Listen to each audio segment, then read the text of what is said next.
Alors, bonjour, je reviens vers vous suite à ma dernière vidéo. J'avais fait ça un peu à l'arrache, sans faire attention à ce que j'étais en train de faire. Donc aujourd'hui, je vais essayer de la refaire convenablement et de vous montrer enfin comment installer et surtout configurer Chess Arena, dont je vous parle depuis d'autres vidéos. Alors, on va le faire, si vous voyez donc mon bureau, vous remarquerez en étant un peu attentif qu'il s'agit d'un bureau qui fonctionne sous Linux, plus exactement une distribution Ubuntu.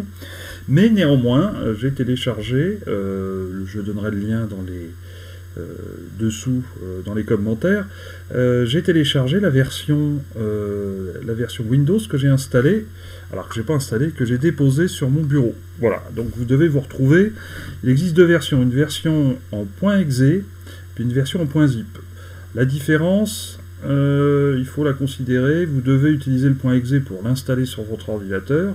Alors me direz-vous, à quoi sert donc le .zip? Le .zip, c'est plutôt si vous voulez vous l'installez par exemple sur une clé USB pour avoir quelque chose de portable. Voilà. Alors, allons-y, on va faire comme vous feriez exactement sous Windows.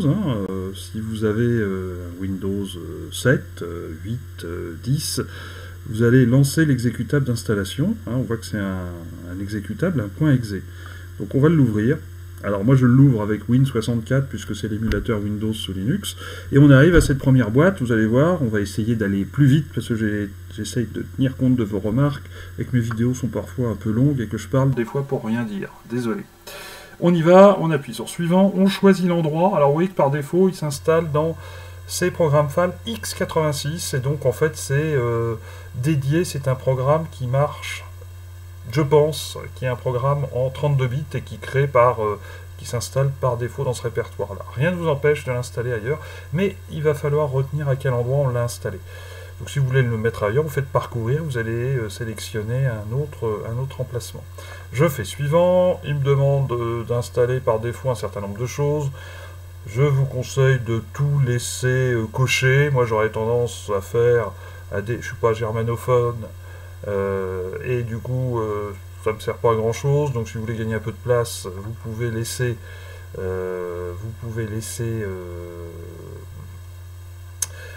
plutôt enlever la partie allemande. Alors on verra là le Move Announcement, j'ai eu pas mal de remarques qui m'ont demandé mais comment on fait, pourquoi ça marche pas en français. Alors on va voir que les choses sont un peu plus compliquées qu'avant. Du fait que le site original a disparu, et sur le site original il y avait beaucoup de liens. Allez, on continue l'install. Une petite base de données microscopique, 11 000 parties, c'est vraiment microscopique. Et on y va, on fait suivant. Il me demande dans le menu démarrer quel menu s'accordera pour Arena. Moi j'ai envie de mettre Arena Windows, il existe deux versions, mais pour la démo, je pense qu'il y a plus de personnes sous Windows que sous Linux. Je continue. Il me demande si je veux créer un icône. Et si cette icône est pour tous les utilisateurs, on va dire oui. Et si vous voulez créer un petit icône dans la barre de lancement rapide qui se trouve en bas. Ensuite, il va vous poser la question, moi je vais le laisser décocher, mais vous le cocherez. L'associer avec les fichiers PGN, je reviendrai pour expliquer ce que c'est qu'un fichier PGN, je l'ai déjà expliqué, c'est un fichier de partie et les fichiers EPD et FEN. Qu'est-ce que sont les fichiers EPD et FEN? Je rappelle que c'est des fichiers qui contiennent des positions.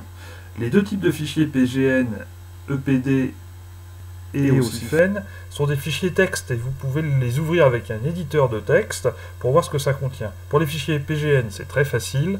C'est la liste des coûts de la partie avec les informations de la partie. Les fichiers FEN, c'est un peu plus difficile puisque c'est codé sur une ligne, on code la position sur une ligne. Allez, on continue, suivant. Donc il vous récapitule tout ce qu'il y a, vous cliquez sur installer, ça fonctionne et j'espère que ça ne va pas planter. On a aperçu, il me demande si je veux l'exécuter à la fin et on va le lancer. Alors, il me dit de choisir la langue, vous n'avez pas le choix au départ, pas de français. Donc on est obligé de choisir l'anglais, j'espère pour vous. Vous voyez d'ailleurs comme c'est un logiciel qui est d'origine allemande, on voit le annulé qui est écrit je pense en allemand, mais là je choisis pour le premier lancement anglais. Je clique, c'est la version 3.51, et on arrive là. Et c'est ici que commencent les choses importantes, parce que livré comme ça, il y a vraiment un problème de configuration. Alors, je vais essayer d'aller vite dans cette vidéo. La première chose, la plus importante à faire, en dehors de choisir la couleur de son échiquier, la première chose à faire, c'est d'aller regarder un petit peu ce qu'il y a comme moteur d'échecs. Et comme moteur d'échecs, si vous allez donc dans Engine Manage, alors, si vous souhaitez passer en français, on le fera plus tard, il faut trouver un fichier de langue, et le fichier de langue en français, il n'est pas parfaitement traduit. Alors, eh bien, on voit qu'on a un certain nombre de moteurs que vous ne connaissez peut-être probablement pas. C'est pas les meilleurs. Les seuls qui sont peut-être qui étaient des bons moteurs d'échecs, c'est peut-être Ripka, voilà. Donc nous, on aimerait en installer quelque chose de correct, surtout si vous voulez faire de l'analyse de parties en local. Je rappelle que ce logiciel est épatant, mais vous avez des sites comme Lichess qui vous permettent de faire à peu près tout ce que je suis en train de vous montrer. Alors là, on se rend compte que on n'a pas de moteur d'échecs convenable. Alors, pour l'exemple, mais vous pourrez répéter l'opération pour d'autres moteurs, on va aller chercher, effectivement, probablement le meilleur, et on va donc aller chercher sur Internet, et là je vais vous montrer, parce que ça nécessite en fait des petites attentions. Alors, on tape dans son Google Stockfish Chess, voilà, vous voyez, je l'ai tapé il n'y a pas longtemps. Et ensuite, on prend le premier site, stockfishchess.org. Je vous rappelle que c'est un programme libre, ça veut dire que vous pouvez très bien télécharger le code, vous pouvez très bien participer au projet.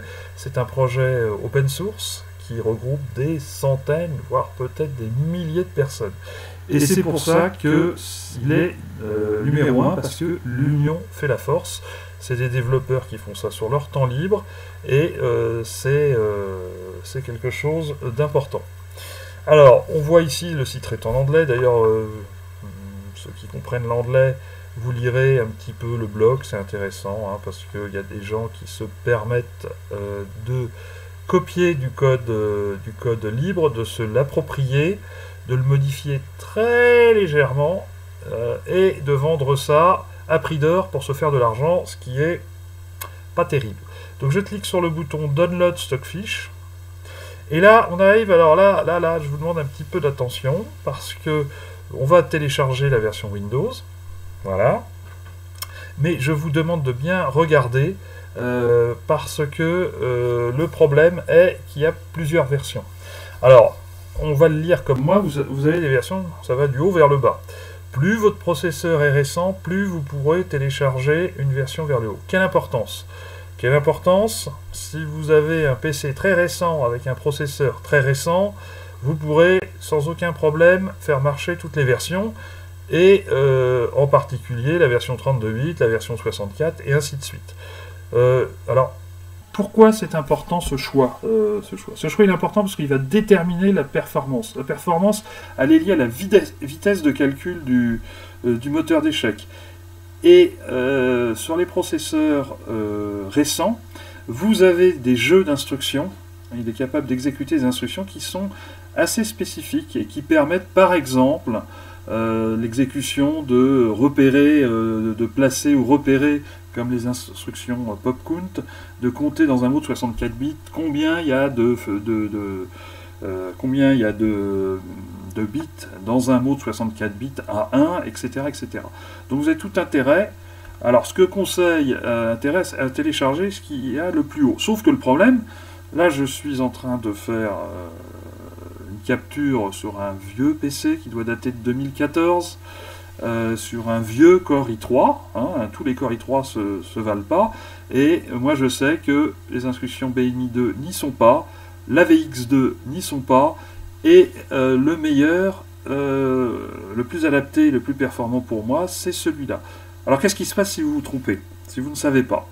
Eh bien vous téléchargez, comme ils disent, vous les téléchargez tous, enfin Je pense qu'aujourd'hui, plus personne n'a un système d'exploitation 32 bits, c'est quand même très rare. Vous les téléchargez tous, et vous les essayez un par un. Et quand vous allez les essayer, on verra comment on fait, eh bien, ça vous marquera un message core dumped, hein, parce qu'il ne sera pas capable d'exécuter les instructions qu'il ne connaît pas. Allez, on ne va pas perdre de temps trop là-dessus. Moi, je vais télécharger celui-là, parce que c'est celui-là qui marche. Alors, on voit que c'est un fichier zip. Je vais aller le mettre sur le bureau pour me faciliter la démonstration. Alors, on voit quand même que c'est quelque chose qui fait 11 mégas, voilà. Donc, on voit le nom, hein, voilà. Donc, le nom, le sous-nom, c'est moderne, voilà. On affiche le dossier, donc là, on est sous le bureau. On ouvre, on double-clique, on ouvre le zip. On voit qu'à l'intérieur, on a un dossier. Et on va aller réduire légèrement la fenêtre. Alors vous pourrez, je le fais de cette manière-là, il y a d'autres manières de le faire, et on va aller le placer dans un répertoire particulier. Je voudrais que vous soyez attentifs. Alors là, non justement, vous n'êtes pas attentifs, parce que finalement, vous allez aller sur le disque C, probablement, si vous avez fait la même install que moi. Ensuite, vous allez aller dans Programme x86, vous allez aller dans Arena. Et là, dans Arena, il y a un sous-répertoire qui s'appelle Engine. Et on voit qu'on a des dossiers qui représentent le nom, le nom des moteurs. Voilà. Et on va aller rajouter. Celui-là. Donc je vais le faire en tirer-lâcher. Vous pouvez le faire en faisant extraire et puis pointer sur le bon dossier. On le met dedans. Voilà, ça a été extrait. Alors si on va voir ce qu'il y a dedans, on peut fermer maintenant cette boîte-là. On voit qu'on a l'exécutable qui se trouve directement dessous. Et ce que vous avez encore dessous, c'est pas forcément utile, c'est le code source. Alors le code source, bon, voilà, c'est si vous voulez le compiler vous-même, enfin bon, il y a tout un tas de raisons, c'est pas l'objet de cette vidéo. Maintenant on va essayer de l'installer, ce qui va pas être forcément facile pour moi, mais on va quand même essayer de le faire. Alors, on va revenir ici. On a bien repéré où il était. Et je vais retourner dans Engine, Manage. Alors vous avez des onglets, mais alors ce logiciel, c'est un logiciel à tiroir. Il y a beaucoup de choses. Et il ne faut pas se sentir frustré. On n'utilise que ce qu'on a besoin, ce qu'on n'a pas besoin. Eux ne l'utilisent pas parce que pour en faire le tour complet, il faudrait passer des journées. Et moi, ça fait des années que je l'utilise et je ne suis pas sûr d'avoir fait le tour du logiciel. Donc on va dans Détail, onglet Détail, et on fait New. Alors New, qu'est-ce qu'on fait? On va aller chercher, il me demande de pointer sur l'exécutable qui correspond. Alors on va aller sur C, Programme File, Arena, je répète, Engine, moteur, hein, c'est un Engine. On va aller dans Stockfish, et on va installer ce moteur-là. Alors il n'est pas dit que ça fonctionne chez moi. Je me souviens, parce que là effectivement je cherche un peu le bâton pour me faire battre, hein. Faire tourner des programmes Windows sous Linux, c'est pas forcément intéressant. On voit que ça s'est rempli tout seul. Donc il y a un petit drapeau italien, parce que peut-être qu'à l'origine, le développeur Marco Costalba est un développeur italien. Déjà, c'est intéressant. Et ce qu'on peut, avant de cliquer sur Start this engine now, ou OK, ou Apply, avant ça, on va aller faire un petit tour, encore dans les onglets. Hein, c'est vraiment un logiciel à tiroir, et on va regarder. Alors, on va dire, c'est une opération qu'on fera après, on va dire, utilise la bibliothèque d'ouverture d'Arena pour commencer tes parties. Alors, c'est un peu compliqué. Globalement, il existe fonctionnellement deux types de bibliothèques. Il existe des bibliothèques qui sont spécifiques au moteur. Pour beaucoup, c'est des extensions .bin. Et puis, il y a une extension qui est spécifique aux bibliothèques d'ouverture gérées par l'environnement graphique de ce logiciel. Eh bien, c'est les .abk, qui sont les bibliothèques spécifiquement faites pour Arena. Voilà, les deux sont possibles. Aujourd'hui, on va rester dans la simplicité, on va dire, utilise la bibliothèque d'Arena. Ensuite, on peut aller regarder, je suis pas sûr que ça fonctionne. On va aller regarder ça vous en avez pas trop vous en soucier. On va essayer de faire quelque chose. Si ça marche pas, eh bien, je couperai la vidéo. On va faire Start this engine now et ça ne marchera probablement pas. Et ça marche, vous voyez, je suis pessimiste. Donc on voit que le moteur a été lancé. Alors si je lance le bouton analyse, rappelez-vous, voilà, on voit que ça fonctionne. Donc on a installé le meilleur moteur d'échecs, à mon sens, hein, on pourra en faire débat, mais ça reste quand même le meilleur moteur d'échecs pour faire une analyse. Deuxième partie, c'est intéressant parce que c'est dictatique, on va aller s'occuper des bibliothèques d'ouverture, c'est-à-dire book en anglais. On va cliquer sur Manage, et là, voilà, je suis quand même un peu déçu parce que globalement rien n'a été configuré. Alors la première chose qu'on fait, c'est Use Transposition. Pourquoi? Parce que les transpositions, c'est l'inversion de coups dans les bibliothèques d'ouverture. Il faut se dire, si les coups sont inversés, si on joue E4, E5, cavalier F3, cavalier F6, on arrive dans une position qui est la même que si on joue cavalier F3, cavalier F6, E4, E5. C'est exactement la même ouverture. On va aller charger la bibliothèque d'ouverture, et les bibliothèques d'ouverture, vous voyez, dans l'arborescence, elles se trouvent sous Book, bibliothèque d'ouverture. Et on va aller prendre, il y en a 3 qui sont là par défaut, on verra dans de futures vidéos comment et où, surtout, aller télécharger des bibliothèques d'ouverture plus grosses. On peut d'ailleurs faire une petite parenthèse, savoir laquelle prendre. Moi j'aurais tendance à dire, je vais prendre celle qui est la plus grosse. Donc on va utiliser Perfect 2010, et on y va, ouvrir, et ensuite on fait OK.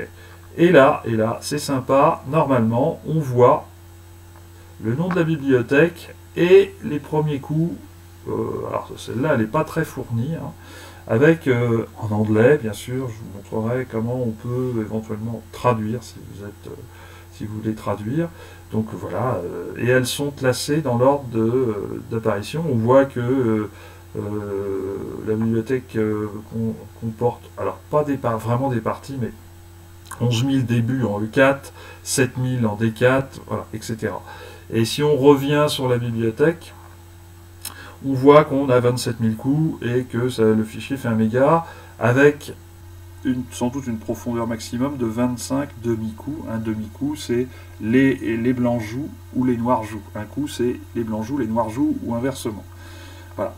Donc, eh bien, on a fini pour cette vidéo. Je l'ai fait plus rapide, j'en ferai plus souvent. Et puis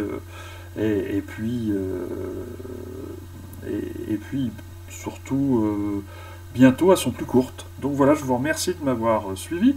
Je rappelle qu'aujourd'hui, nous avons configuré, installé Chess Arena, et nous avons configuré 2 choses, le moteur d'échecs Stockfish 13, qui est, à mon sens, le meilleur, et installer une bibliothèque d'ouverture, ce qui est la base pour démarrer. Ensuite, on verra plus loin, j'attends vos questions, comment configurer tout un tas d'autres choses. Les graphismes sont compliqués, les polices, tout ça, c'est des choses à changer. Eh bien, merci, je vais arrêter cette vidéo et je vous dis à très bientôt.